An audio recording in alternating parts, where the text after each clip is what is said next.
Idiopathic intracranial hypertension is a mouthful, say it 3 times fast, but it is a super important diagnosis. You hear me talk a ton about cerebral hypoperfusion, where we're not getting enough blood flow into the head.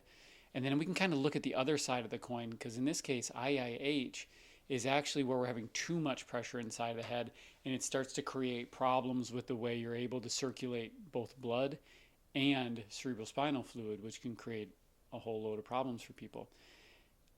The quickest ways to get a diagnosis are actually to look for things like papilledema in an eye exam, where the optic nerve will start to swell.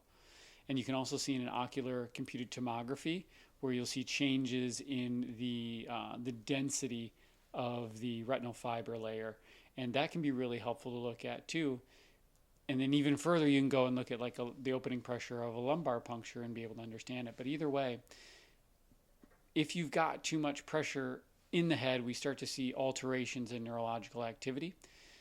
People will start to have neurological symptoms, but then we also, another thing that's really helpful is you'll notice that like laying down will give you symptoms, changing position will give you symptoms.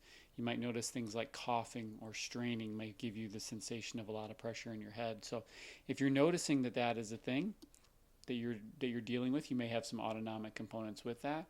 One of the things we have to rule out is that there's not too much pressure in the head, and we want to figure out, is this something that we need to resolve from just constriction in the neck? Is this something that we need to look at through an inflammatory model? Is it something we need to look at through a vascular model or a neurogenic model? And then you're just kind of work through the process that way. So hope that helps. Leave us a comment. Let me know.